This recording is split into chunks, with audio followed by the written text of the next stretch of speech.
Boa noite, queridos. Boa noite. Vamos ficar de pé assim como nós estamos por um momento e vamos orar ao Senhor. Senhor, nosso Deus, nosso Pai, te agradecemos por essa noite, por estarmos aqui, pela saúde e força que Tu nos dá, Senhor. Oramos, Pai, que Tu nos conserves, que Tu guarde essa congregação, Senhor. Guarde, Senhor, de todo medo, de toda ansiedade, toda angústia, Senhor. Que sejamos fortalecidos em Ti. Oramos, Senhor, pela nossa cidade, pedimos Tua bênção sobre aqueles que estão, Senhor, investidos de autoridade, Pai, a nossa prefeita, ó Deus, também aqueles que trabalham na Assembleia, Senhor, que a Tua graça esteja com eles, Senhor. Oramos, Pai, que Tu estejas conduzindo, Senhor, com sabedoria esses governantes, Pai, e a nossa cidade, o nosso estado, Senhor, e o nosso Brasil. Nos colocamos em Tuas mãos agora e queremos ouvir Tua palavra, que a Tua palavra, Senhor, venha iluminar a nossa vida, venha nos desafiar, venha nos sustentar e venha nos manter no caminho de luz e no caminho de verdade que Tu nos chamasse, Senhor. Em nome de Jesus. Amém e amém. Muito bem, queridos, podemos nos sentar e nós queremos abrir as nossas Bíblias em Mateus capítulo 4, verso 11. Mateus capítulo 4, verso 11. E queremos falar nessa noite sobre tentações do deserto. Tentações do deserto. Você pode ter certeza que tem diferentes tentações na nossa vida, não importa o momento da nossa vida, mas elas são diferentes. Quando você está na prosperidade, você tem um tipo de tentação. Eu me lembro que eu já preguei aqui nessa congregação, há uns anos atrás, quando a gente estava no compra-compra, nos planos econômicos, na facilidade do crédito, 10 vezes e tal, o pessoal comprava de tudo. Comprava carro, comprava geladeira, renovava seus eletrodomésticos e tudo aquilo gerou um certo tipo de atitude. E a gente conversou, a gente falou das tentações da prosperidade na vida da gente. Quando vai tudo, parece que bem economicamente, quando a prosperidade econômica acontece e como isso impacta a nossa vida espiritual. Só que hoje nós estamos num tempo de deserto. O que nós estamos vivendo hoje é deserto. O deserto é aquele momento de escassez. Nos coloca de cara a cara com a nossa escassez. Aí nós olhamos o momento que nós estamos vivendo e vemos que isso gera dentro de nós uma série de carências. Né? Temos carências de abraços, temos vontade de sair abraçando as pessoas. E aí, quantos de vocês têm saudade de dar um bom abraço nos amigos? Hein?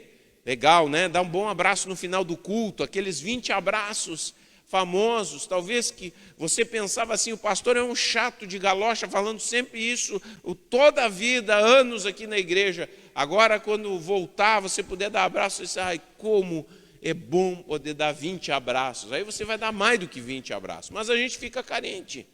A gente fica carente porque não tem para onde ir. A gente gostaria, né? Outro dia eu saí de carro com a Cláudia, né?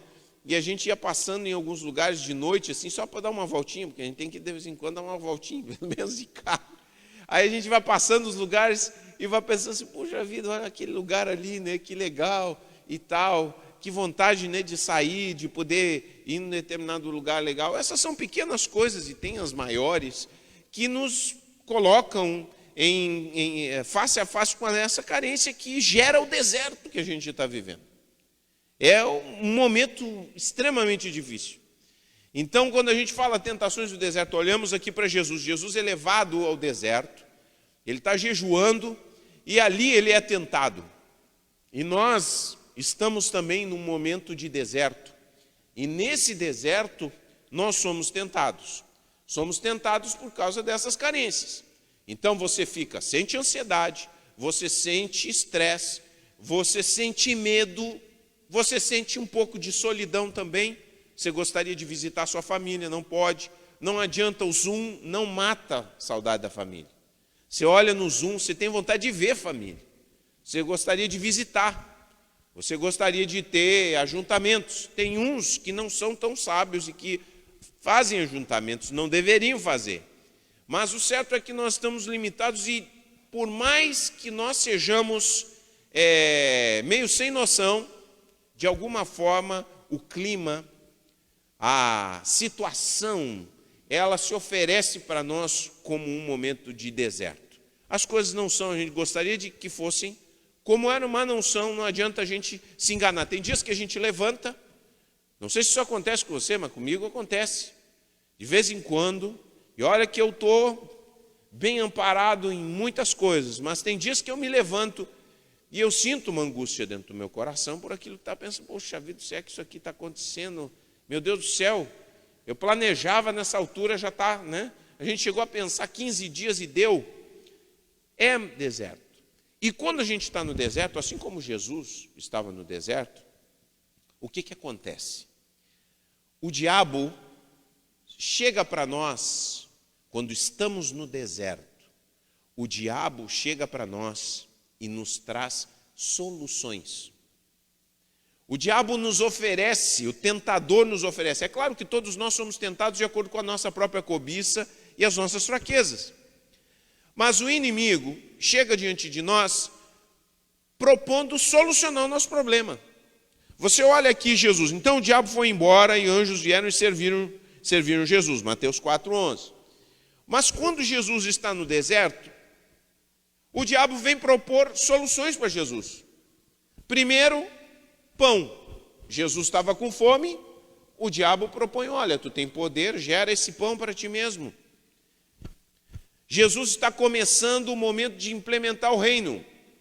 Atalha, vou te dar todos os reinos desse mundo, não precisa tu passar pelo sofrimento que tu vai ter que passar.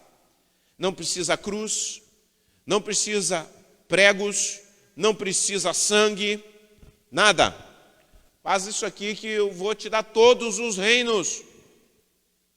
Ele oferece soluções em momentos cruciais. E o inimigo faz isso com a gente também, oferecendo soluções aonde existem carências, aonde existem vazios, aonde existem dores, aonde existem perturbações. Ali chega uma solução. Então, eu quero dizer para você, você pode estar em casa, você está em casa, você está trabalhando home office, você está direto, isso não muda nada o fato do que acontece no seu coração. O inimigo assedia o seu coração em casa. Em casa ele assedia o seu coração, para você se desviar do propósito daquilo que Deus quer fazer na tua vida. É ali. Nada acontece nessa pandemia. Acontece espiritualmente, acontece. Pode ser que a atividade econômica esteja restrita, mas os desejos, os movimentos do coração, as necessidades, os pensamentos, as elucubrações, elas estão todas ali num panelão, se remexendo de um lado para o outro e chegando na nossa vida e nos propondo coisas. É deserto. E o inimigo te propõe soluções. Agora eu quero te dizer um princípio espiritual aqui. Um princípio espiritual para o qual você tem que se apegar, ao qual você tem que ter muito claro, ao qual você tem que repetir para você mesmo e o qual você tem que orar e dizer, Senhor, me dá da tua graça. O princípio espiritual é o seguinte: ceder à tentação não traz solução. Ceder à tentação traz complicação. Presta bem atenção, eu quero que você preste bem atenção nesse princípio.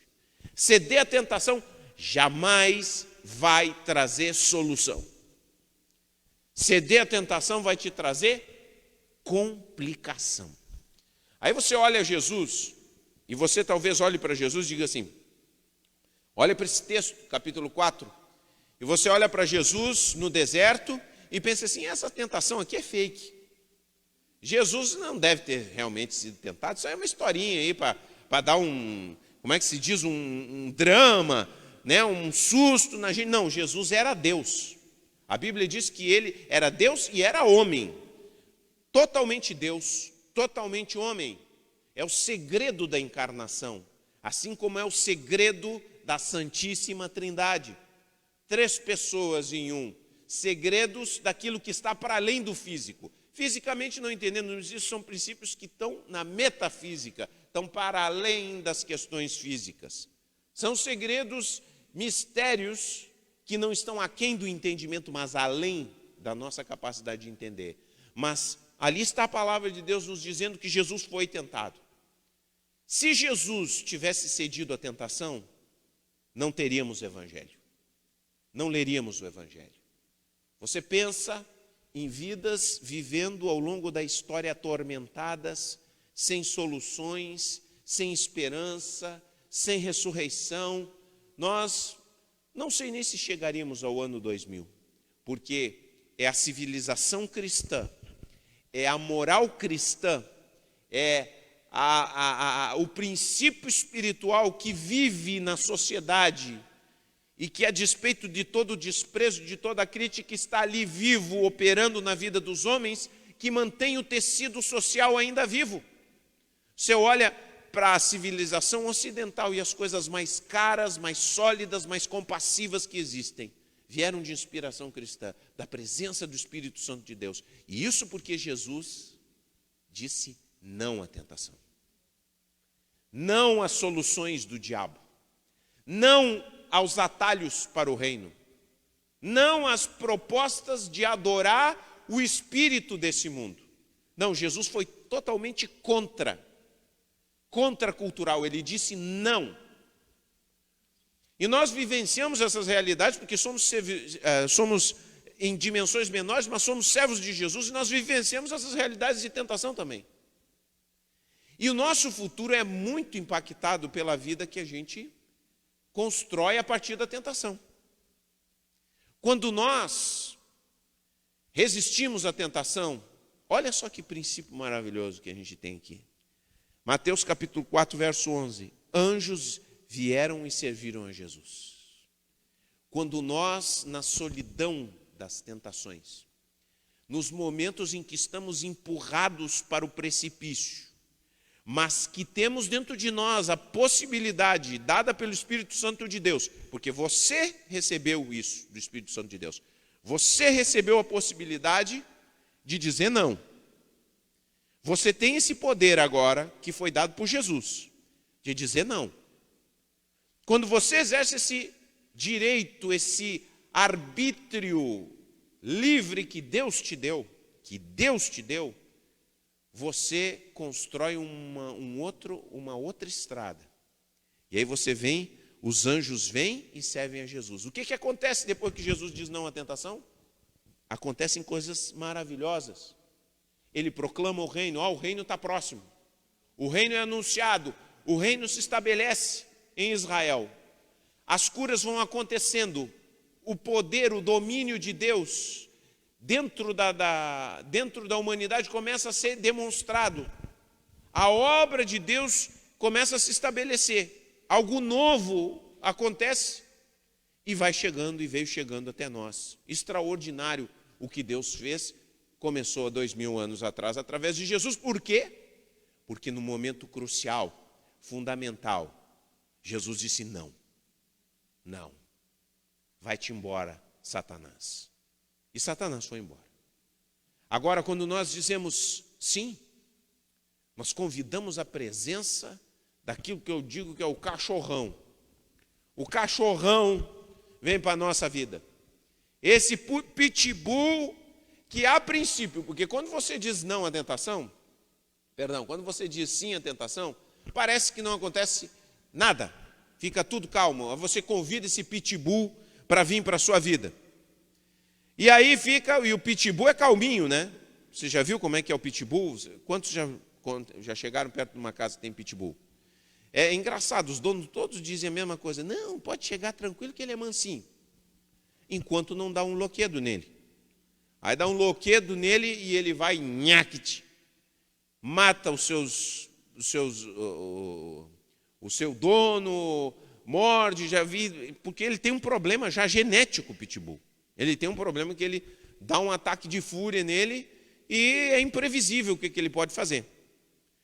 Mas nós fazemos às vezes isso com o diabo na nossa vida, quando dizemos sim à tentação. E aí parece que ele está lá calminho. É um pitbull calminho. Mas quando ele solta a sua fúria, destrói todas as coisas. Então, nós temos que ter muito cuidado. Nós temos que ter muito zelo. Nós temos que olhar para as tentações que vêm sobre nós com muita seriedade, pedindo misericórdia de Deus para que a gente possa dizer não à tentação. Não para soluções que o inimigo nos oferece para os problemas que se avizinham na nossa alma. Dizer não, porque ceder à tentação não é solução. Diga comigo, ceder à tentação não traz solução, traz complicação. Então você diz, com isso aqui eu vou resolver meu problema. Você não vai resolver.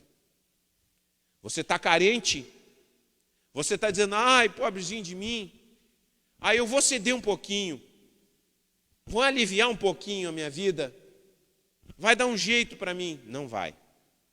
Vai te complicar. Vai manter o diabo pertinho de você, porque uma vez que você diz sim para ele, ele tem outras propostas para te fazer. Você disse sim, é que nem na internet, você clicou que gostou de alguma coisa, vai aparecer 500 mil propostas para você. Você clicou que gostou de um sapato, vai aparecer 300 mil sapatos. Você clicou que gostou de um livro, vai para 300 mil livros. E você cedeu à tentação, pode ter certeza que vai ter muitas outras propostas. Tem pessoas que estão enredadas, pessoas que dizem sim à tentação, vivem enredadas, parece que a sua vida não vai, porque elas estão sempre, elas mantêm o inimigo perto. Quando eu digo não para a tentação, ele dá um sossego. Ele vai, a Bíblia diz que ele vai embora. Ele volta, tentar de novo. Mas tem pessoas que mantêm sempre, permanentemente ali. E aí vão se enredando e tomando cada vez, entendeu? Tomando cada vez decisões mais estultas, mais tolas, mais sem sabedoria. Porque sim, um sim para o diabo sempre atrai novas propostas dele para a nossa vida, novos enganos, novas conversas. Então nós temos que ter muito cuidado. Porque que bênção, gente. Eu quero que vocês imaginem que bênção. Imagine você que bênção. Você dizendo não. Eu sei que a gente está ali sofrendo em nome de Jesus. O Espírito Santo de Deus, nessa noite, através dessa palavra, vai capacitar você. Ele já está capacitando você a dizer um rotundo e grande não para a tentação. Ele está fortalecendo tua fibra que já está destruída, está rompida. Ele está te instigando a novas perspectivas de vida por sua presença na tua vida. Porque quando nós dizemos não, que maravilha vemos os anjos vindo sobre a nossa vida e nos servindo. Fazendo as coisas com autoridade. Vivenciando a paz que excede todo o entendimento. Vendo os propósitos de Deus se realizarem na nossa vida. Vendo transformações acontecendo. Porque nós nos resistimos. Nós dissemos, não, eu não vou fazer. Eu não vou fazer aquilo que era a minha resposta padrão. Porque às vezes nós temos uma resposta padrão. Mas aí dizemos não, puxa, muda tudo. Muda toda a direção. E os anjos vêm nos servirem. E aí acontecem coisas. Às vezes a gente diz assim, puxa, mas o fulano de tal, por que acontecem coisas para ele? O homem resiste. Quando você resiste, só Deus vai poder revelar todos os segredos. Nós nunca sabemos, eu não tenho como analisar, mas eu digo para você, muitas coisas que nós não vivemos na nossa vida espiritual, muitas coisas que nós não entendemos, muitas coisas que nós não temos a alegria de viver, é porque nós não dizemos não para a tentação. Nós atalhamos, nós dizemos sim e acabamos experimentando miséria. Somos salvos, é verdade, não perdemos a nossa salvação. Cristo está aí. Mas se Deus pudesse nos mostrar as coisas que poderíamos viver se disséssemos não. Se nos mantivéssemos firmes, seriam coisas gloriosas, maravilhosas. E eu quero desafiar você a pensar nisso.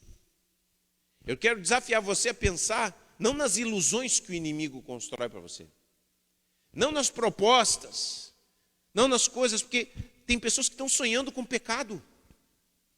Tem pessoas que vivem sonhando com pecado. Tem pessoas que às vezes estão dentro da igreja e... meu Deus, olha que vida maravilhosa se eu estivesse pecando. Olha que vida maravilhosa. Sabe o que é isso? A construção do diabo na sua mente. Você já está dizendo sim já. Porque você está deixando essas coisas dominarem sua mente. E aí, claro, você diz sim e ele fica cada vez mais te seduzindo para coisas que você deveria saber, que não vão te levar a nada. Bom, eu quero compartilhar com você nessa noite algumas maneiras sutis que o inimigo nos assedia no deserto que nós estamos vivendo. Quero compartilhar com você isso. Eu quero que você preste atenção, porque são maneiras muito específicas que já aconteceram a servos de Deus na palavra de Deus e que acontecem e foram escritas para que nós aprendêssemos, para que eu e você aprendamos. Primeira coisa, tá? Primeira coisa. Primeira tentação. Abandonar a Deus nos momentos de perda. Você perdeu o emprego, aquele baita emprego que você tinha. A gente fica triste com as perdas. A gente perde um ente querido. Racha, quebra o nosso coração. Perdemos um relacionamento, um namorado, uma namorada. Aquele relacionamento que nós botávamos fé. Perdemos um amigo, aquilo. E pensamos, não, como um menino mimado, como uma menina mimada, Deus não me deu o que eu queria. Eu não quero saber mais de Deus. Chega. Então, decidimos abandonar todas as coisas porque perdemos. Ei, você perdeu coisas? Lembre-se que em Deus toda perda é ganho. De uma maneira que você não entende agora, mas que você saberá de um plano muito maior que está acontecendo na tua vida. Talvez nessa terra você chegue a saber, ou não, mas um dia você saberá tudo.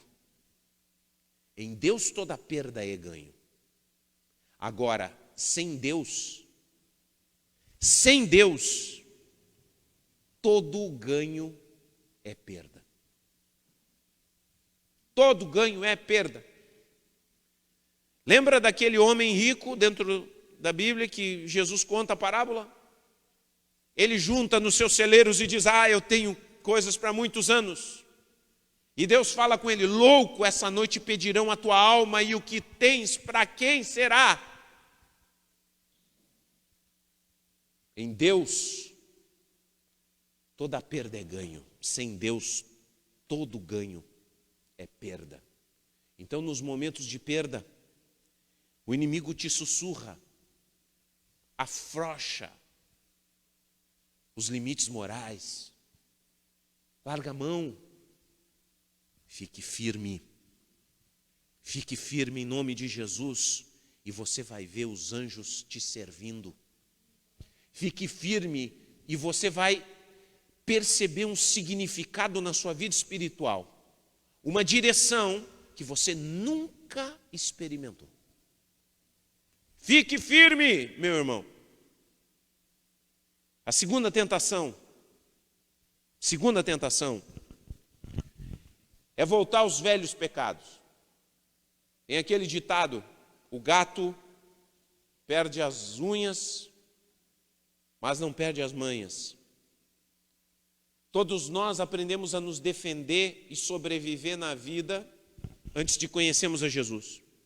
O que você fazia quando tinha problemas? O que você fazia quando estava no deserto, lá no mundo? O que você fazia? A gente que ia para as festas. Tinha gente que bebia.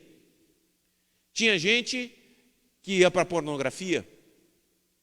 Tinha gente que se prostituía. Tinha gente que se entupia de comida. Tinha gente que fazia um monte de coisas para lidar com a sua vida. E aí, quando você passa de novo o deserto, sabe? Você tem uma tendência. Você tem uma primeira reação, que é aquela reação acumulada do tempo. E aí você fica pensando, puxa vida. Aí daqui a pouco você parou de beber. Você bebia demais, você se embebedava. Você ficava, enchia a cara. Você começa a encher a cara e dizer, não, é socialmente. Mas você sabe que tem dormido bêbado. Você sabe que tem passado da conta. Você tem tratado os seus problemas da maneira antiga. E o inimigo está te levando a viver daquela velha vida de novo. E você, aos pouquinhos, está vivenciando aquela velha vida que não deveria mais viver. Olha só, quando você olha na Bíblia, você vê Saul, ele eliminou todas as médiuns e aqueles que falavam com mortos. Você sabe que a Bíblia nos diz que nós não devemos falar com os mortos. Diz que nós temos que consultar a palavra de Deus. A palavra de Deus é o nosso requisito, é o nossa orientação. Ali temos tudo o que precisamos para a nossa vida espiritual. Mas Saul, o que aconteceu? Estava num momento de crise, tinha que enfrentar os filisteus, não recebeu uma palavra de Deus porque ele era um rebelde. O que ele faz? Vai consultar uma médium. E justamente por consultar essa médium, ele sofre uma derrota avassaladora diante dos filisteus. Morre ele e seu filho. Uma derrota. Voltou aos velhos pecados. Não volte aos velhos pecados, porque se você voltar aos velhos pecados, é bem possível que você volte às velhas derrotas também. Lembre disso. Se você voltar aos velhos pecados, você também vai voltar às velhas derrotas. Segura. Seja sábio. Diga não.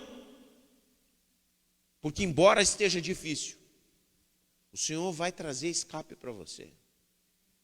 O Senhor vai trazer o pão. O Senhor vai trazer o maná. O Senhor vai trazer a comida. O Senhor vai trazer a alegria que você precisa. Não atalhe. Não atalhe. Em nome de Jesus.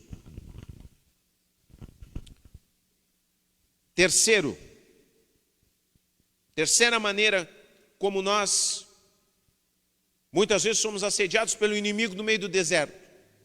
Menosprezar os pequenos desvios. Tem pessoas que deixam,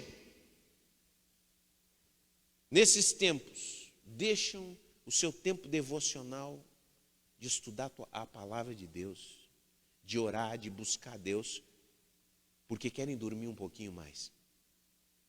Coisa pequena, né? O que é um devocional? O que é buscar a Deus todos os dias? Não aparece nenhuma luz do céu para mim, nenhum raio, nenhuma revelação especial. Então você abre mão de um hábito e você deixa simplesmente vazio, você dorme.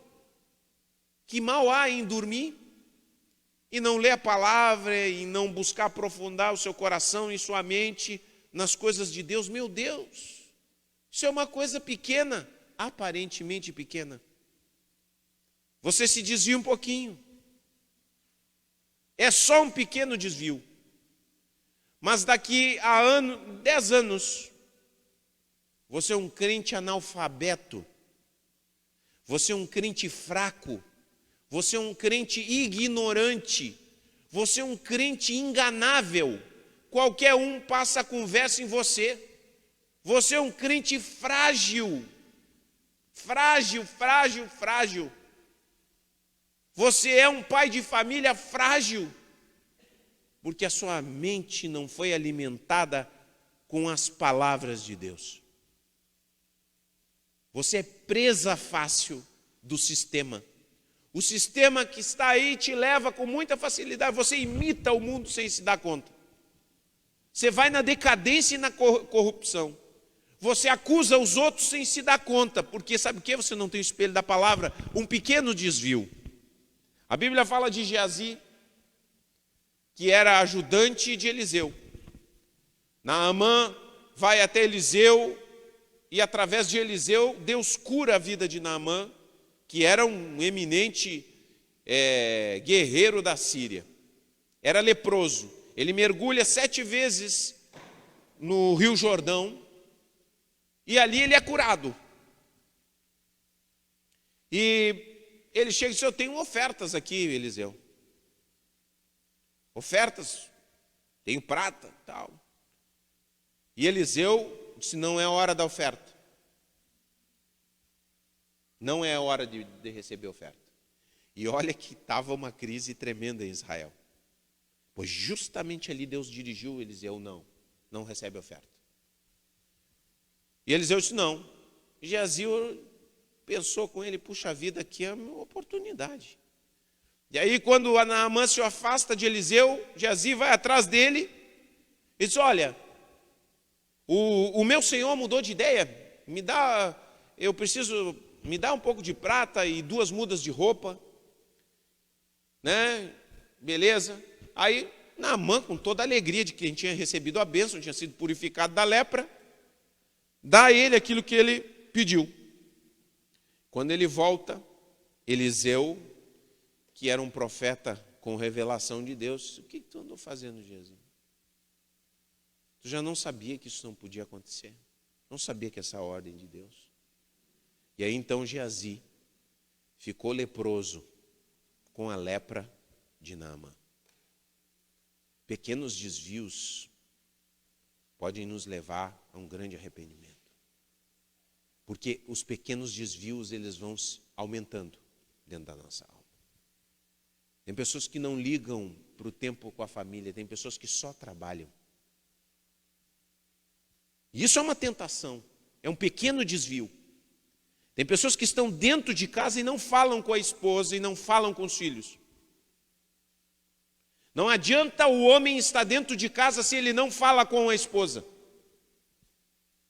Não adianta o homem estar dentro de casa se ele não abre o coração com a sua esposa.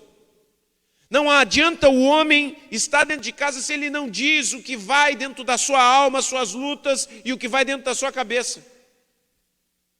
Não adianta o homem estar dentro de casa se ele não instrui seus filhos, se ele não se aproxima do seu filho. E o mesmo vale para a mulher. É preciso o contato, é preciso a comunicação, é preciso estar perto.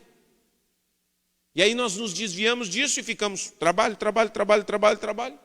Trabalho no dia de descanso, trabalho nas horas de descanso, trabalho quando tem que trabalhar, trabalho quando não tem que trabalhar, trabalho. Aí então a família sofre. Acontecem coisas na família. Ah, meu Deus do céu! Daí a muitos anos, o acumulado de pequenos desvios, bobagem, isso é uma bobagemzinha. O acumulado traz os grandes problemas. Nem parece. Lá está o cachorrão. Enquanto você trabalha, o cachorrão está bem mansinho. Você convidou o cachorrão para dentro? Pequenos desvios. Mas ele só está esperando a hora para dar a bocada dele. Aquela bocada que vai doer. E você vai chorar e você vai dizer: ai meu Deus, o que aconteceu? O que aconteceu? Você sabia que estava errado. Muitos de nós sabemos que estamos errados, estamos fazendo coisas, estamos tolerando pequenas coisas que não podem ser toleradas e que vão levar a problemas. Meu irmão, não negligencie essas coisas, pare com isso que você sabe. Não brinque, Deus está falando contigo. Não brinca com isso. Para que não chegue o tempo que você vai ter que chorar e não vai poder ser feito nada. Quando chega o tempo do choro, de colher as lágrimas, você vai ter que chorar. Sabe? Essa é a realidade. Mas quando a gente diz não, é outra coisa. É outro caminho, outro momento. E em quarto lugar, quarta tentação que o inimigo chega na nossa vida, é a gente brincar com perigo. Pessoas que brincam com perigo. E aqui nós temos o texto bíblico sobre Sansão. Essa é a quarta tentação. Brincar com perigo. Sansão foi orientado por Deus. Foi chamado por Deus, fortalecido por Deus, para derrotar os inimigos do povo. E Sansão não podia se meter com uma mulher que era gentia. Ele tinha que casar com uma mulher do povo de Deus, mas ele foi lá se meter com Dalila. E ficou com joguinhos emocionais, românticos com Dalila. Me diz qual é a tua força. Ele mentia para ela. E aí testava, não dava certo. E ficou nessa brincadeira, que com certeza ele entrou pensando em se manter fiel, ele não aguentou. E entregou a rapadura, como diz. Entregou a rapadura. Antigamente se dizia isso, hoje não se diz muito, né, seu Zé? Entregou a rapadura, e aí Dalila entregou ele para os seus inimigos e descobriram a razão da sua força. Alguns de nós estamos brincando com o mal também. Brincando com as nossas Dalilas. Você está lá na internet, está lá no WhatsApp e alguém te chama para conversinhas no WhatsApp. Para começo de conversa eu vou dizer uma coisa para você. Homem que está aqui, o homem de Deus não esconde senha da esposa. E nem trava o seu celular. Homem de Deus não tem medo de deixar celular para a esposa acessar. Homem de Deus não bota trava. Homem de Deus deixa tudo aqui, ó. Pode olhar a hora que quiser. Não tem problema. Não fica assim. Porque está determinado a não brincar com o mal. Daqui a pouco vem aquela pipoca. Pipoca, aquela chamada. Sabe, já algumas vezes no meu Facebook entrou chamada assim, proposta de amizade. Aí eu vou lá ver proposta de amizade. Aí a mulher com uns biquinão e não sei o que mais, os peitão para fora. Não para fora nua, né? Mas nunca vi na minha vida. O que eu quero com isso aí? Não aceito. Mas aí você lá está no WhatsApp, pipoca uma conversinha fiada de pessoas que você sabe que não tem nada a ver, não tem nada para você. Tem nada para a sua vida, meu irmão. E você fica de conversinha fiada. Porque você brigou com a sua esposa ou com o seu esposo. Aí você vai. Aí eu não sabia. Aí depois vão se fazer de pastel. Não se faça de pastel, meu irmão. Não se faça de que eu não sei, de ingênuo, que essa malandragem não vai. Deus conhece as malandragens. Eu conheço algumas, bastante eu conheço. Por favor, meu irmão, quando você vir conversar comigo, pedir aconselhamento, não vem achando que eu sou trouxa. Eu não sou trouxa. Conheço as malandragens. E você conhece a malandragem. E quando vem a malandragem, quando vem a proposta, não brinca, pensando que você está no controle. Você não está no controle, vaza. Vaza! Essa conversa fiada, vaza! Você sabe que não vai te levar a nada. Vai te levar para a podridão. Vai te levar para baixo. E você fica. Pessoas com negócios escusos. vem começar de conversa com você, não dá conversa, rapaz. Não dá conversa. Fofoquinhas, conversinha fiada na vizinhança, na esquina, na venda, no barzinho, não dá conversa. Você sabe, é interessante, eu essa semana, eu nem me meti, eu nem sabia de nada, um vizinho chegou e disse para mim assim, pastor, me desculpa porque meu filho, eu ouvi dizer que tu estava te incomodando, que o meu filho tocava bateria e tal, né? E o menino toca às 10 horas da manhã, e vai acordar tua mãe, não sei o quê, blá. Eu digo assim, nunca falei nada disso aí. Mas apareceu em tal lugar, tal coisa, eu digo, nunca falei isso.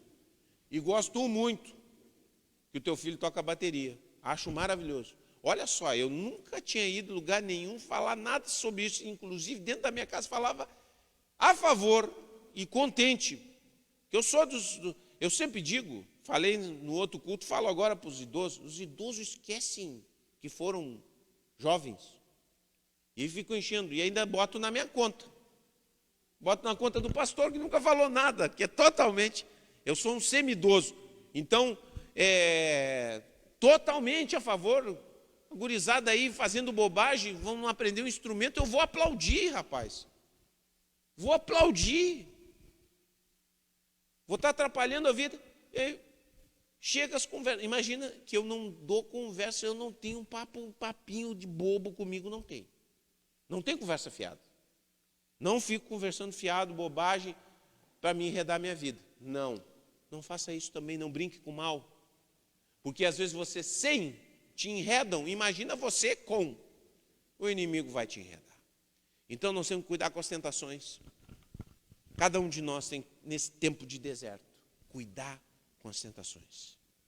O Espírito Santo de Deus vai te dar força para você resistir. Porque eu já, ouvindo a palavra, recebi poder de Deus para caminhar muito tempo, dizendo não, não e não.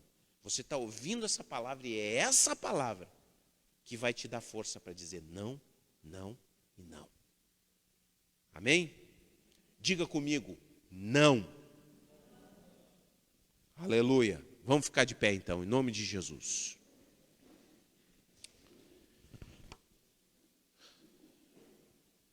Senhor nosso Deus, nosso Pai, em nome de Jesus, oramos pelos nossos irmãos. Ouviram essa palavra, Senhor, a palavra está bem clara. Teu Espírito fala, Senhor, a cada um. Senhor, que cada um deles possa almejar, anelar dentro do seu coração. Viver na perspectiva de que dizer não para a tentação é contar com um caminho diferente pela frente, onde o diabo vai embora e os anjos vêm nos servir. Porque assim foi com o Senhor. E certamente nós, os discípulos, experimentaremos o mesmo nele, para a glória do teu nome. Senhor, dá força aos meus irmãos para dizerem não. Senhor, eu não sei o momento que cada um está vivendo agora, mas eu peço que tua graça e o poder do teu Espírito Santo venham fortalecê-los. Em nome de Jesus. Amém e amém. Aleluia, glória a Deus. Diga graças, Senhor. Graças porque tu me fortaleceste hoje. Amém? Levanta tuas mãos e diz obrigado, Senhor, porque tu me fortaleceste. No Senhor nós temos fortaleza, poder para dizer não. Aleluia. Glória a Deus, eu tenho experimentado isso, irmãos. Como eu tenho experimentado. Momentos de fraqueza, eu digo, Senhor, renova as minhas forças. E o Senhor renova as minhas forças. Aleluia.